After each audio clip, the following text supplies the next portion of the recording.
الله وبركاته. وعلیکم السلام نحمده ونصلي ونسلم على حبيبه الكريم الأمين العظيم الرؤوف الرحيم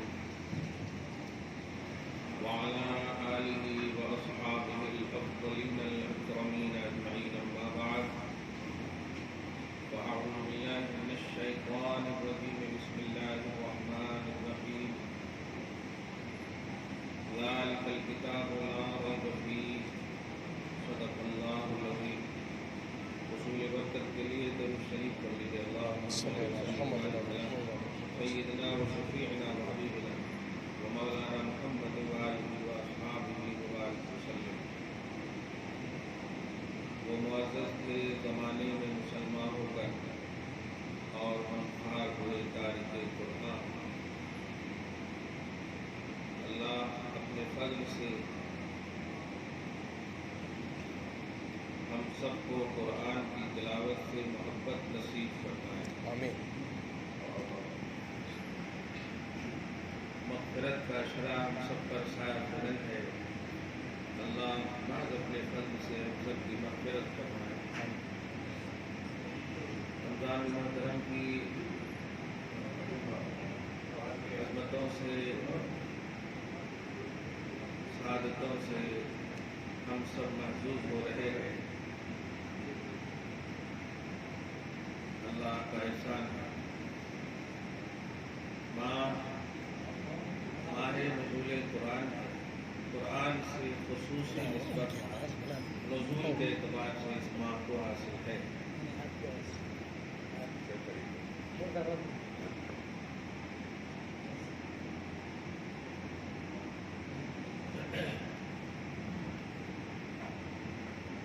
ویسے بھی مائک پر بڑے جھگڑے چل رہے ہیں. اللہ پاک اسلام کو قرآن کو عروج نصیب فرمائے. بدنگاہوں کی بدنگاہی سے ہم سب کے اسلام کی حفاظت فرمائے. ہماری مسئلے ہم بھی اپنی عظمت رفتہ کو بحال کرنے کے لیے اسی رب کریم کی بارگاہ میں پوری لوازمات اور شرائط کے ساتھ رجوع کریں اور جھک جائیں. موسم کا منہ تکتے رہنا کام نہیں دیوانا. ذرا ہم سب یقیناً بے شک مسلمان ہیں. ہمیں رب کریم سے مکمل رجوع ہونا ہے. ہم اپنا کام کریں، رب اپنا کام فرمائے گا.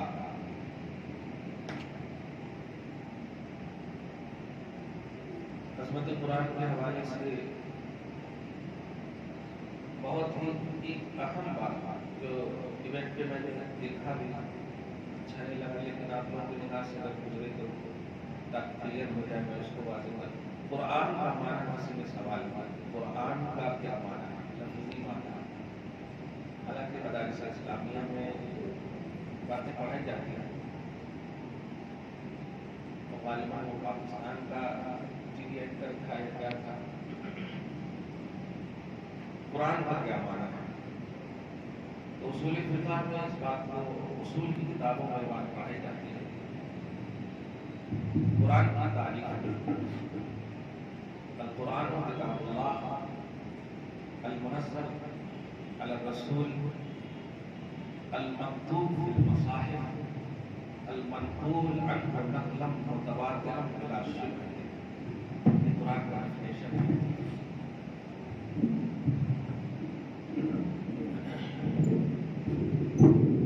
قرآن اللہ کی وہ کتاب ہے جو اس کے آخر نبی محمد عربی صلی اللہ علیہ وسلم پر نازل ہوئی ہے.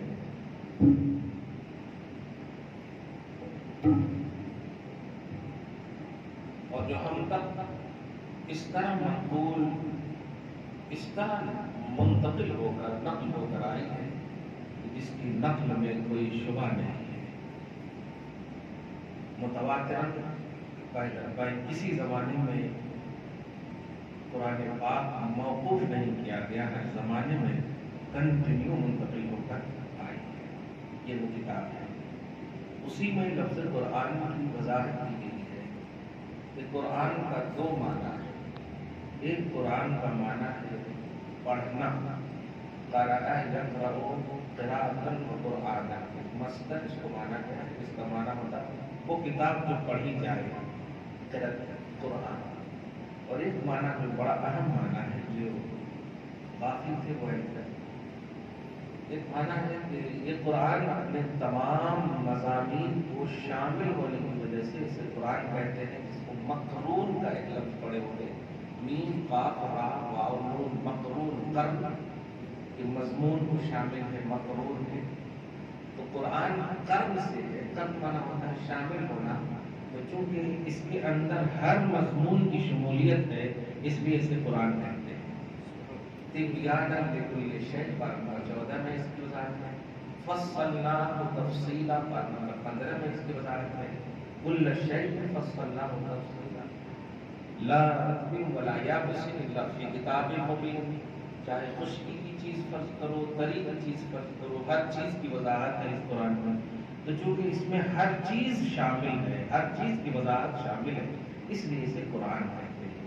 اس کو یاد رکھیے گا، کبھی جنرل سوال کرنے آ جائے کہ قرآن کا کیا معنی ہے لفظی، تو یہ دو معنی بتائیں گے۔ درود شریف پڑھیں، اللہم صلی علی محمد و علی آلہ محمد۔ اللہ کا احسان ہے کہ ہمیں اللہ پاک نے وہ کلام عطا کیا جس کو خوب پسند کرتا ہے، خوب پسند کرتا ہے۔ دیکھیے زندگیاں تو حضرت آدم علیہ السلام سے لے کر حضرت عیسیٰ علیہ السلام تک کی امتیں ہو گئی، اور بھی ساری مخلوقات ہیں، سب کو اللہ پاک نے پیدا کیا۔ تو خلق کا شرف تو سب کو ہے، لیکن رضا کا شرف صرف آپ کو ہے، رضا خوشنودی کا آپ کو ہے۔ اب ذرا میں اس کو تھوڑی واضح کرتا ہوں۔ اللہ پاک نے دیگر انبیاء کرام کو بھیجا، کتابیں دی، صحیفے دیے، مثلا توریت دیا، زبور دیا، انجیل دیا، سب ہے، صحف ابراہیم، صحف موسیٰ، سب دیا۔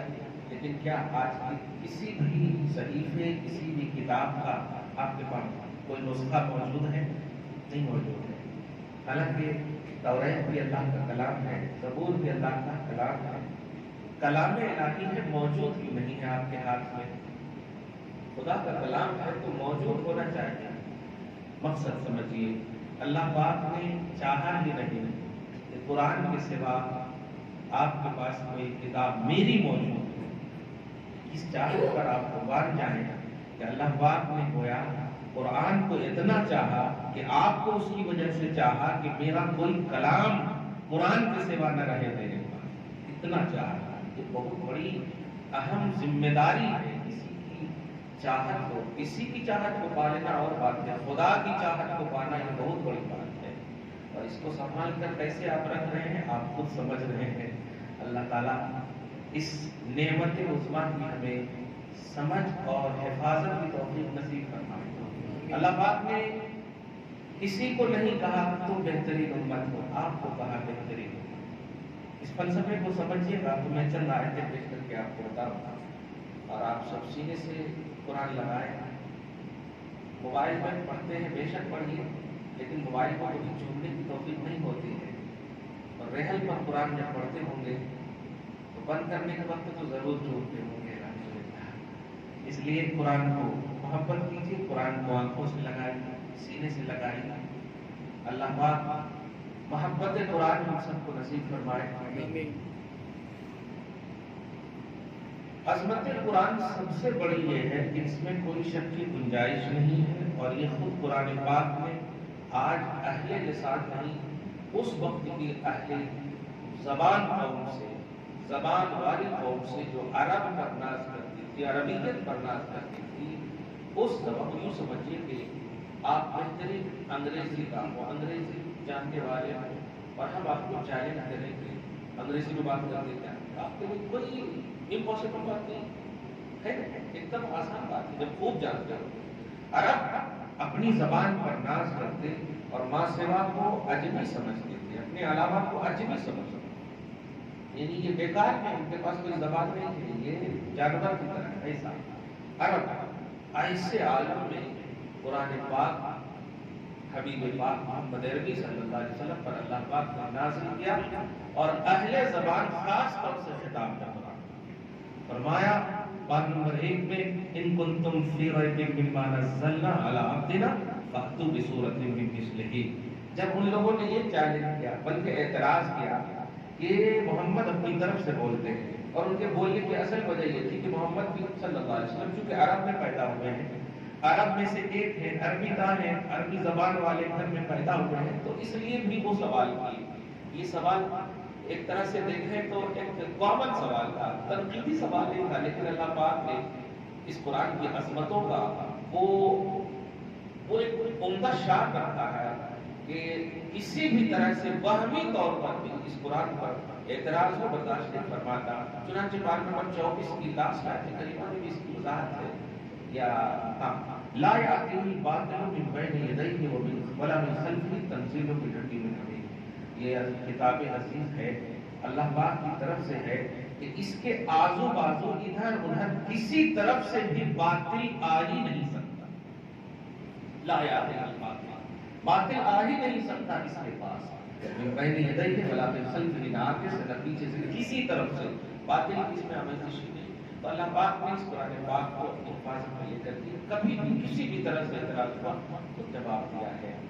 چنانچہ جب یہ اعتراض ہوا کہ محمد اپنی طرف سے بول رہا ہے، یہ افتراء ہے، یہ اپنی طرف سے گڑی ہوئی باتیں ہیں، تو اللہ پاک نے حبیب پر اتارا اور خطاب کیا، مخاطب بنایا عرب کے کفار کو، کہا اے فصحائے عرب، اے زبان پر ناز کرنے والے، بتاؤ اس خاص بندے پر جو میں نے اپنی کتاب نازل کیا ہے، اگر اس منزل، اس نازل کردہ کتاب میں تمہیں شک ہے تو ادھر ادھر جانے کی کیا ضرورت ہے؟ تم اہل لسان ہو، فأتوا بسورۃ من مثلہ، اس جیسی ایک سورت لے آؤ،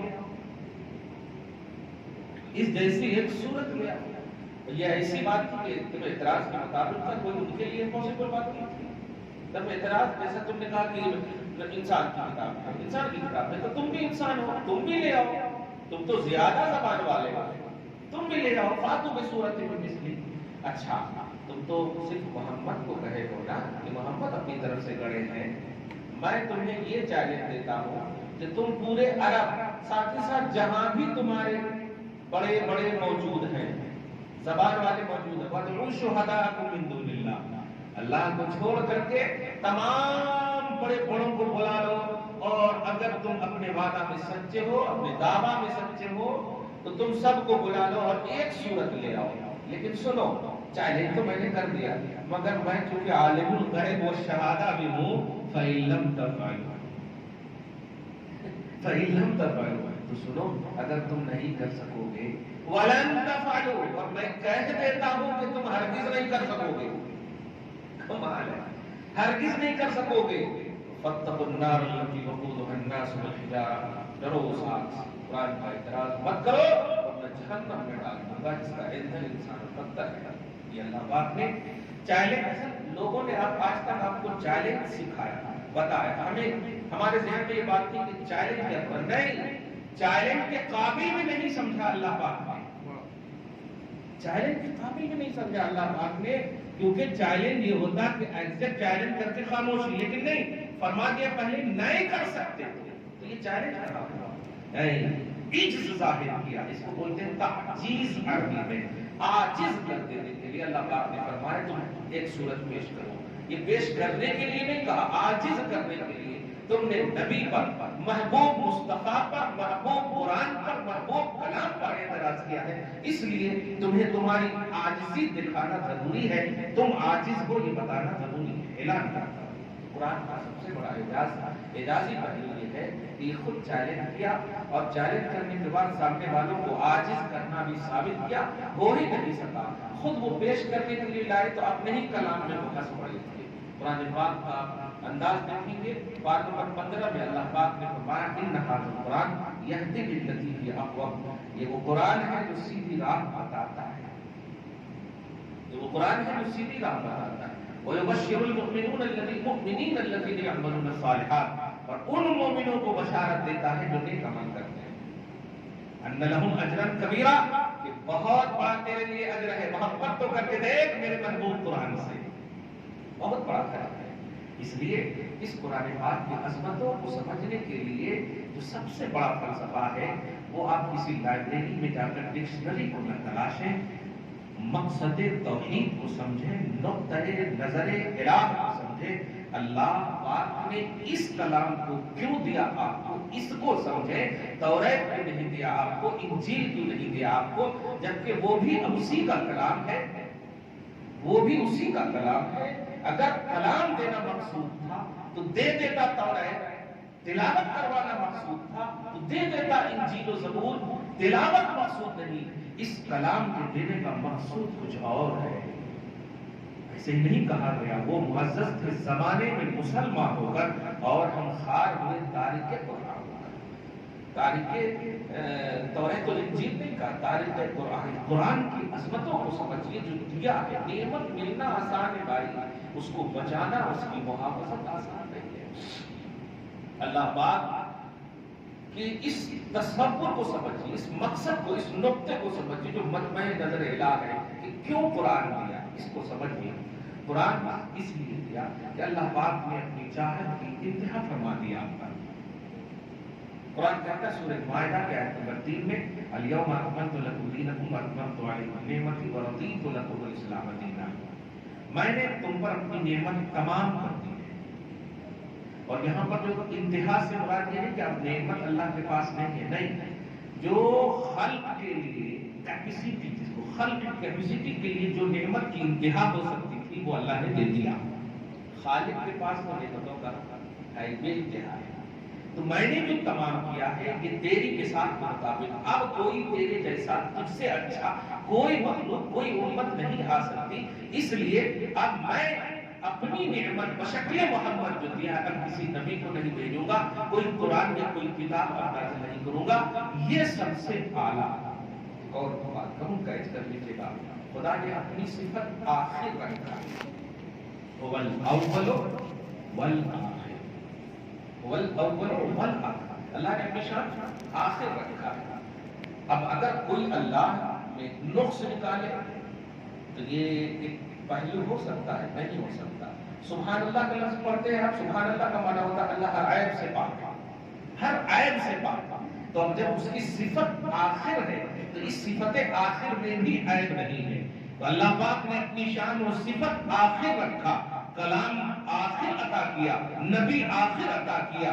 شان الوہیت کا عنصر محسوس کیجئے، شان الوہیت کی عظمت محسوس کیجئے، میں شان آخری رکھنے والا آخری کلام دے رہا ہوں، آخری رسول دے رہا ہوں، اب تیری انتہا ہو گئی ہے، اب کوئی نعمت، کوئی عظمت اس سے بڑی تمہیں نہیں ملے گی۔ پیار کا قرآن سے، محبت کا قرآن سے، تلاوت کا قرآن، فہم قرآن۔ تو اللہ پاک نے ایک جو اہم بات بتا دیا کہ مجھے نزول قرآن کا مقصد کیا ہے، کیا صرف قرآن یا اللہ کا کلام من حیث تلاوت پڑھنے کا، کیا تلاوت کرنے کے تو مقصد نزول قرآن حاصل ہوگا، یا ہم صرف ذکر یا تراویح پڑھ لیں گے مقصد نزول قرآن حاصل نہیں۔ مقصد نزول قرآن کیا ہے ذرا غور کریں تو الحمدللہ امت کی ایک خلقی بساط، جو پیدائشی اینڈنگ ہے، ایک بساط ہے، ہماری حیثیت ہے، پوزیشن ہے ہماری، وہ ہمیں سمجھ میں آتا ہے کہ اللہ پاک قرآن پاک کو ہمیں دینے کا جو مقصد ہے وہ یہ ہے قربت محمدی۔ اب اس کو سمجھانا ہے مجھے قرآن پاک، نبی صلی اللہ علیہ وسلم سے آپ قریب ہو جائیں، اس لیے قرآن پاک۔ اب یہ بات کیسے میں سمجھاؤں، ذرا سا پریکٹیکلی آپ مجھے سمجھانا۔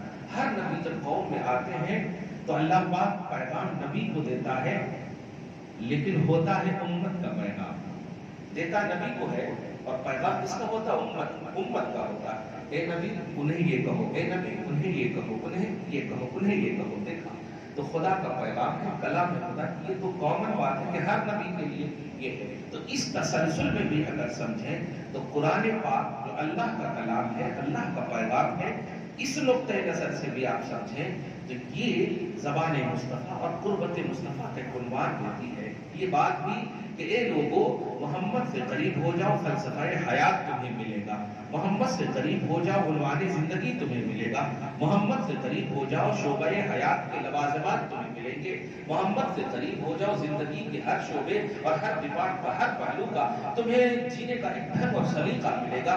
چنانچہ اللہ پاک نے اسی قرآن پاک میں فرمایا لقد کان لکم فی رسول اللہ اسوۃ حسنہ۔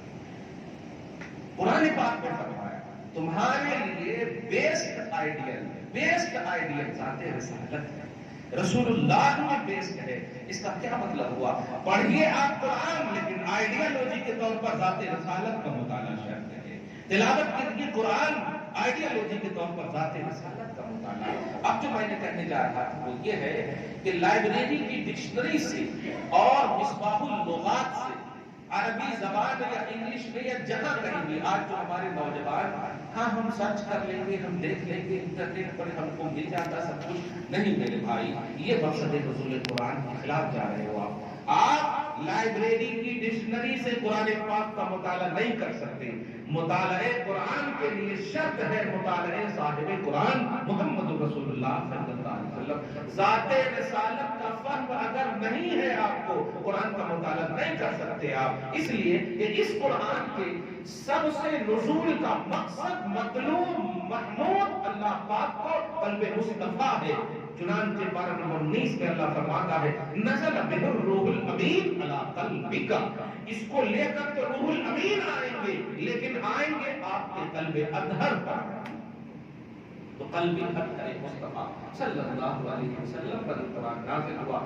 اس دل سے یہ قرآن زبان، اس دل سے زبان کی طرف سے ہوتے ہوئے آپ تک پہنچا ہے، تو اس کا جو فہم و ادراک ہے، اس کے جو اندر کا ڈیٹیل ہے، یہ زبان مصطفیٰ ہے، ذات رسالت۔ اسی لیے اللہ پاک کے رسول صلی اللہ علیہ وسلم کی بیوی حضرت عائشہ صدیقہ طیبہ طاہرہ رضی اللہ تعالی عنہا سے ایک مرتبہ پوچھا حضور کے کریکٹر، حضور کے اخلاق کیا ہے بتاؤ۔ حضرت عائشہ قرب مصطفیٰ کی انتہا رکھنے کا پانے والی کہتی ہیں کان خلقہ القرآن، اگر ذات رسالت کا مطالعہ کرنا ہو کریکٹر اور کردار کے بارے میں الحمد کی الف سے والناس کی سین تک کا مطالعہ کرنا۔ دیکھا آپ نے یہ نہیں فرمایا کہ قرآن پاک کی تلاوت، ذات رسالت کا مطالعہ کرنا ہو تو قرآن کا مطالعہ کرو۔ یہ تلازم کو سمجھیے، تلازم کو سمجھیے، قرآن کا فہم ذات رسالت کے بغیر یا ذات رسالت کا فہم قرآن کے بغیر یہ تو ہے ہی نہیں کہ اللہ کا نبی اسی وقت آپ کو سمجھ میں آئے گا جب وہ پیغام خدا پیش کرے کہ یہ نبی ہے۔ تو قرآن سے نبی کو سمجھنا یہ تو بالکل ضروری ہے، لیکن قرآن کو نبی سے دھیان دیجیے، قرآن کو نبی سے سمجھنا، یہ سمجھ ہمارے اندر آنا ضروری ہے، یہی چیز ہمارے اندر موجود ہے۔ آج قرآن سے نبی کو سمجھنے کی بات تو کر رہے ہیں، قرآن میں ہے، قرآن میں ہے، قرآن میں ہے، لیکن قرآن کو سمجھنا ہو تو کبھی نبی کی بات نہیں کرتے ہیں۔ یہ پوائنٹ ہونا چاہیے ہماری زندگی میں، یہ دھیان دیجیے گا۔ کہتے ہو نا کہاں ہے قرآن میں، کہاں ہے حدیث میں، لیکن کبھی تم نے یہ سوچا کہ قرآن کی یہ مغلقات، قرآن کی جو ڈیفیکلٹ باتیں کبھی اگر پریشان کر دے تو آپ ذات رسالت کی بات کرو کہ یہ نہیں قرآن پاک میں سمجھ میں نہیں، چلو مصطفیٰ کی بارگاہ، چلو نبی کی بارگاہ، کیا ہے اس کا مفہوم؟ اور میں یہ مطلب یہ کہ عادتاً یہ دعوتاً صرف نہیں کر رہا ہوں، یہ حقیقتاً بات کر رہا ہوں۔ جبریل علیہ السلام ہے بارگاہ رسالت میں، عرض کرتے ہیں یا رسول اللہ اقرا علی، نبی علیہ السلام کہتے ہیں فہم تو، نبی جبریل کہتے ہیں لام، کہتے ہیں فہم تو، میم کہتے ہیں فہم تو، جبریل علیہ السلام عرض کرتے ہیں یا رسول اللہ میں نے ما فہم تو، میں نے تو نہیں سمجھا۔ جبریل علیہ السلام نے جب عرض کیا کہ الف لام میم تلاوت کیجئے، نبی نے کہا تلاوت بھی کیا اور فہمتوں کا بھی لفظ کہا۔ جبریل نے جب عرض کیا کہ میں نے نہیں سمجھا تو جبریل علیہ السلام کو نبی کا حکم ہوتا ہے جبرائیل تم واسطہ ہو، سمجھنا میرا اور سمجھانا رب کا کام ہے۔ یہ پوائنٹ نوٹ کریں کہ قرآن کی جو مغلقات ہیں، یہ بات تو آپ سمجھے ہوئے ہیں کہ نبی کو سمجھنا ہو چلو قرآن میں، کسی کو بھی سمجھنا ہو قرآن میں، اس کی دلیل قرآن میں، اس کی دلیل قرآن میں، لیکن نئی بات نہیں ہے یہ بس آپ کو توجہ دینے کی بات ہے کہ نبی کو سمجھنے کے لیے قرآن ہے، قرآن کو سمجھنے کے لیے کیا ہے؟ تو ذات رسالت ہے۔ نبی نے جو سمجھا ہے قرآن کو، آپ نبی کو سمجھیں گے، قرآن آٹومیٹک نکھرتا سنورتا چلا جائے گا۔ اسی لیے بہت سارے صحابہ کرام ہیں، دھیان دیجیے گا، جو مقصد نزول قرآن پر دھیان دیا، توحید کے مقصد پر دھیان دیا۔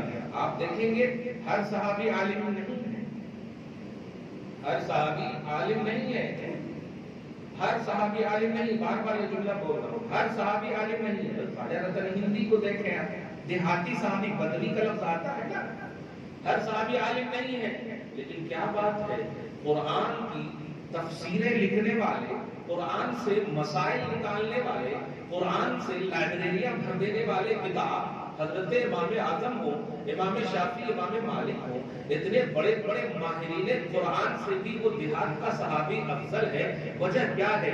ایک ہی جواب ملے گا آپ کو، انہوں نے مقصد نزول قرآن یعنی ذات رسالت کو مقدم رکھا، جو مقصد توحید ہے۔ اس لیے اللہ پاک نے عالم بالقرآن پر فوقیت دے دیا، عالم بالقرآن پر فوقیت دے دیا اس صحابی کو جس نے ذات رسالت کو مقدم رکھا۔ کوئی اعتراض نہیں کیا، صحابی کہتے ہی نے اس ذات کو جو نبی کو ہر حال میں فالو کرے، تنقید نہ کرنے والے ذات ہی کو صحابی کہتے تھے۔ اور یہ ہے اصل جو آج کا پلس پوائنٹ ہے کہ آپ پڑھیے قرآن پاک۔ اصل میں کبھی کبھی دیکھتا ہوں قرآن پڑھے کیسی بھی رکھتی ہے آپ، یہ محبت کیوں نہیں ہو پا رہی ہے قرآن سے؟ آپ ذرا سوچیے، آپ کے پاس گلے کو تو نہیں بولوں گا، نوجوان کیا پہنتے ہیں لوگ آج کل، دکان بھی چلا رہے ہیں، اللہ کرم کرے ان کے اوپر۔ میں بس اتنا بول رہا ہوں کہ سونا چاندی جو بھی چیزیں ظاہری نعمت ہو اس کو آپ چھپا کے رکھتے ہیں کہ نہیں، ایسے نہیں دیتے ہیں آپ، ایک دنیاوی چیز کی مثال دے رہا ہوں، رکھتے ہیں نا چھپا کر کے۔ بتاؤ ایک دنیاوی نعمت کا اتنا لحاظ کرتے ہو یار، یہ قرآن کی عظمت کو سمجھو۔ پارہ نمبر 28 اللہ فرماتا ہے لو انزلنا هذا القرآن على جبل لرأيته خاشعا متصدعا من خشیۃ اللہ۔ اے لوگو تم کیا سوچ رہے ہو، اگر ظاہری طور پر اس کا ویٹ نظر نہیں آ رہا، 100 گرام بھی نہیں ہے، 1 کلو بھی نہیں ہے، تو سمجھ رہے ہو کہ جیسے چاہو ویسے رکھ دو؟ اگر یہ قرآن کی عظمت کو سمجھ لو تو سنو، ایک مثال دے رہا ہوں کہ یہ پہاڑ جو تمام طاقتوں کی آماجگاہ ہے، زمین کو طاقت و قوت میں برقرار رکھنے کا سبب ہے، یوں کہو زمین کا وہ پلر ہے، اگر یہ نہ ہو تو زمین تھرا جائے، زمین ختم ہو جائے۔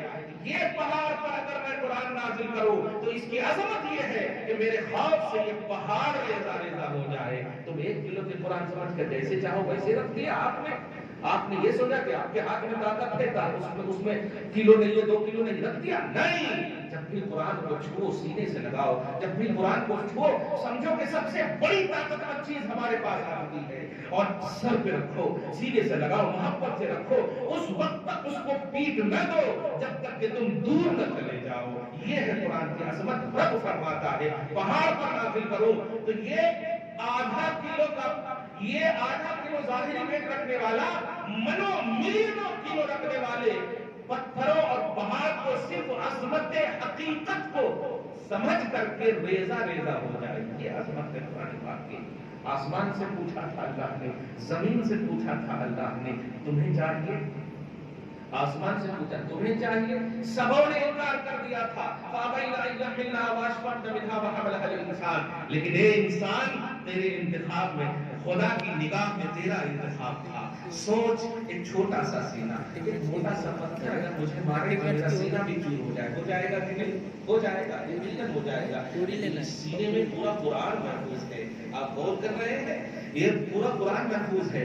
وہ پہاڑ سے چھوٹا سا پتھر لا کر کے اگر مارے تو چور ہو جائے، اور یہ قرآن پہاڑ پر رکھے تو پورا پہاڑ چور چور ہو جائے۔ اب توازن کو سمجھ جائیے آپ، ایک پتھر ہمیں مارے تو ہم چور ہو جائیں، لیکن اللہ کا فلسفہ بھی عجیب ہے۔ ایک پہاڑ پہ تو چور چور ہونے والا ہے، لیکن تجھ سے ایک پتھر اٹھا کر ہم ایک سینے میں اگر مارے وہ چور ہو جائے، لیکن ہم اسی سینے میں اس قرآن کو محفوظ رکھیں گے۔ یہ میری شان ہے، یہ میری عظمت ہے، قدرت خدا یہ قرآن بتائے گا، قدرت محبوب خدا یہ قرآن بتائے گا، پاور کیا ہے اللہ کا یہ قرآن بتائے گا۔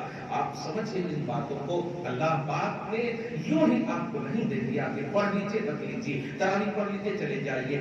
آپ کبھی بھی تاثیر قرآن سے محظوظ نہیں ہو رہے ہیں تو سمجھیے کہ جب اتنی اہمیت کا حامل قرآن ہے تو ہم پر اثر کیوں نہیں ہو رہا ہے؟ ہم میں فولٹ ہے، ہم طالب قرآن کی مرتکب ہیں، ہمارے اندر کوئی گڑبڑی ہے، ورنہ اس قرآن کو یا اللہ ایک سورہ اگر پڑھ دیں، بخاری شریف میں حدیث پاک ہے کہ صحابہ کرام کے ساتھ حضور پاک صلی اللہ علیہ وسلم بھی ہے، ایک مرتبہ کسی وادی کے سردار کو بچھو نے کاٹے، تو مشہور روایت ہے، تو حضور پاک صلی اللہ علیہ وسلم اور آپ کے صحابہ پہلے وہاں مہمان نوازی کا مطالبہ ظاہری طور پر کر چکے تھے، لیکن انہوں نے انکار کر دیا تھا۔ جب آگے چلے گئے تو پھر آگے جیسے ہی گئے آواز آتی ہے، اے رکو رکو رکو رکو، تم میں کوئی ہے جھاڑ پھونک کرنے والا کہ سید وادی کو بچھو نے کاٹ لیا ہے، سید وادی کو بچھو نے کاٹ لیا ہے۔ صحابہ کرام رضوان اللہ تعالی علیہم اجمعین میں سے کسی نے سن لیا اور کہا رکو رکو رکو رکو، آج بتاتے ہیں ہماری مہمان نوازی انہوں نے نہیں کی ہے، ہم بتاتے ہیں۔ کہا ہے ہم میں ہے، موجود ہے، ہاں ہم میں ہے، لیکن شرط ہے پھونک جھاڑ اس وقت کروں گا جب ہمیں ایک ریوڑ چاہیے بکریوں کی، اجرت کے طور پر ایک ریوڑ چاہیے ہمارے کو، اجرت کے طور پر چاہیے، مگر وہ سزا دینے کے لیے تھا۔ اب یہ صحابہ کرام نے رضوان اللہ تعالیٰ عنہ جب عرض ارشاد فرمایا، کہا ہے پہلے ٹھیک ٹھاک تو کر دو جتنا چاہیے، اچھا ابھی تو مہمان نوازی کا انکار کر رہے تھے، اب جب پڑھی ہے اپنے اوپر تو جتنا چاہیے ٹھیک ہے۔ چنانچہ جب جاتے ہیں تو کسی صحابی نے صرف سورہ فاتحہ پڑھ کر کے پھونک دیا اور فوراً وہ چست چالاک اٹھ کر کے ٹھیک ہو گیا، چست چالاک ہو کر ٹھیک ہو گئے۔ اب جب ریوڑ لے کر کے بارگاہ رسالت میں پہنچتے ہیں صحابہ کرام رضوان اللہ تعالیٰ اجمعین، ارشاد فرماتے مسکراتے ہوئے، نبی تو جان رہے ہیں، مسکراتے ہوئے یہ کہاں سے لائے، یہ کہاں سے لائے؟ یا رسول اللہ وہی جو ہم لوگ کا انکار کیا تھا۔ اچھا تو ٹھیک ہے، ہمیں بھی تقسیم میں شریک رکھنا، کیا بات ہے۔ مسائل جو نکلیں گے میں ان میں صرف عظمت قرآن کا ایک کانسیپٹ دینا چاہتا ہوں۔ آپ بھی الحمدللہ الرحمن الرحیم پڑھتے ہیں، الحمدللہ رب العالمین سورہ فاتحہ پڑھتے ہیں، کیا بات ہے؟ آپ کے آنسو میں، آپ کے آنکھوں میں آنسو کیوں نہیں آتے ہیں؟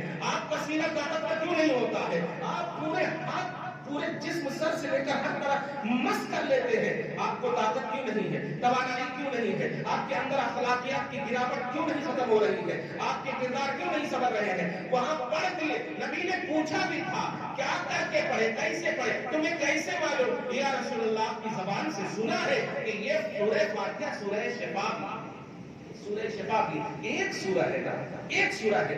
سورہ آپ یاسین کے حوالے سے نبی علیہ الصلوۃ والسلام فرماتے ہیں، مبارک ہو اس پیٹ کے لیے، برکت ہو، خوشخبری ہو اس پیٹ کے لیے جس پیٹ میں یہ سورہ یاسین ہے، کبھی قبر کی مٹی نہیں کھا سکتی۔ یہ چھوٹی چھوٹی باتیں ہیں عظمت قرآن کی۔ تو صحابہ کرام نے ذات رسالت کے آئینے میں اس قرآن کا استعمال فرمایا، پورا پریوگ کیا، استعمال کیا، تو ان کو پریکٹیکلی طور پر قرآن کی تاثیر، عظمت قرآن، شان قرآن، فضائل قرآن اور شفاء قرآن کا حصول بھی ہوا ہے۔ لیکن ہم ایک فارمیلٹی کے طور پر انٹرنیٹ کو کر لیتے ہیں، پتا نہیں، دیکھتے بھی نہیں ہے، بس ہاں ترجمہ آتا جا رہا ہے، اس کا معنی اس کا اچھا حاصل کرنے کے بعد ہمارا حال تو یہ ہے کہ اسی کو دی اینڈ سمجھ لیتے، ایک دم اینٹی تعلیم سمجھ کر کے کہتے ہیں میرے کو کمپلیٹ قرآن کا۔ اس لیے میں اس طرف اب ذہنی ہی نہیں، آپ قرآن کا جو قرآن کی جو ریئلٹی ہے میں وہ بتا رہا ہوں۔ قرآن کی ریئلٹی نالج آف قرآن نہیں ہے، قرآن کی ریئلٹی نالج آف پروفیٹ محمد صلی اللہ علیہ وسلم، نبی صلی اللہ علیہ وسلم کو معلوم کرنا، یہ قرآن کی ریئلٹی ہے۔ اس لیے کلیئر کر دے رہا ہوں میں، قرآن کا تعلیم حاصل کیجئے میرے بھائی، الحمدللہ الف سے لے کے والناس کے سین تک آپ پڑھیے، یہ سلیبس کے اعتبار سے تو پڑھیے، لیکن نبی سے اگر قریب ہو گئے، نبی کو اگر آپ نے پہچان لیا تو حق نزول قرآن حاصل کر لیا، نزول قرآن کا حق حاصل کر لیا آپ نے۔ قرآن کا نازل کرنا، نبی سے قریب ہو جاؤ۔ اسی لیے آخری آیت کریمہ آپ کو بتا دو، سورہ یونس میں سورہ نساء کی آیت نمبر 64 دیکھیں، ابھی عشرہ مغفرت ہے، مغفرت سب سے بڑی نعمت ہے کہ نہیں؟ آپ کو پھر سے اللہ تعالیٰ طاقت دے دے، یہ اتنی بڑی نعمت نہیں ہے، مگر اللہ آپ کو مغفرت کا پروانہ دے دے، بہت بڑی چیز ہے۔ یہ تو اینڈنگ ہے ہماری زندگی میں، اللہ بخش دے، سب سے بڑی بات ہے۔ سب سے بڑی بات ہے دولتیں یہی رہ جائیں گی، سب کچھ یہی رہ جائے گا، آپ نے جو کسب کیا کمائی کی وہ ساری چیزیں یہ رہ جائیں گی، لیکن مغفرت یہ سب سے بڑی چیز ہے، سب سے بڑی چیز۔ ذرا سنیے گا آخری بات، اس سب سے بڑی نعمت کو اللہ نے مشروط رکھا ہے ذات رسالت پر،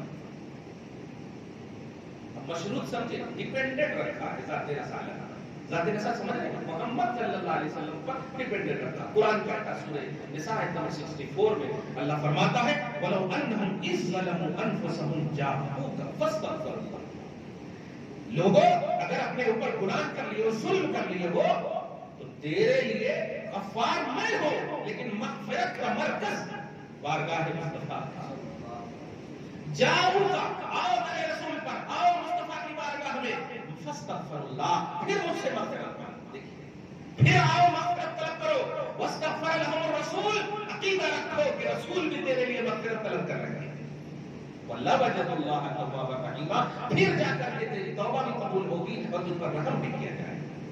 تو مغفرت کا کانسیپٹ کیا دیا اللہ تعالیٰ نے در رسول، یہ کوئی عقیدت نہیں ہے، یہی توحید ہے، یہ عقیدت نہیں ہے، یہ نزول قرآن کی ریئلٹی ہے کہ اللہ پاک نبی سے قریب جتنے ہوئے ہیں، کیوں حضرت ابو بکر صدیق افضل البشر بعد الانبیاء ہیں، کیا اس لیے کہ وہ ابو قحافہ کے بیٹے ہیں یا عرب کے پیدا ہوئے ہیں یا نبی کے سسر ہیں؟ نہیں، قربت مصطفیٰ جو ان کو حاصل ہے وہ بعد الانبیاء افضل البشر ہونے پر دلیل ہے۔ نبی کی جو قربت سفر و حضر میں حاصل ہے، چاہے وہ غار ثور کی بات ہو، چاہے وہ ہجرت کا معاملہ ہو، چاہے سفر و حضر کا کوئی بھی عنوان ہو، ابو بکر ہر جگہ نظر آ رہا ہے۔ تو ابو بکر صدیق کو یہ تلاوت قرآن یا ذکر قرآن یا لائبریری میں بیٹھ کر نالج آف قرآن کی بنیاد پر یہ افضل البشر بعد الانبیاء ہونے کا شرف حاصل نہیں ہے، بلکہ قربت مصطفیٰ نے یہ عظمت دی ہے۔ قربت مصطفیٰ یہ آپ کا مقصد ہونا چاہیے، ہمارا مقصد ہونا چاہیے۔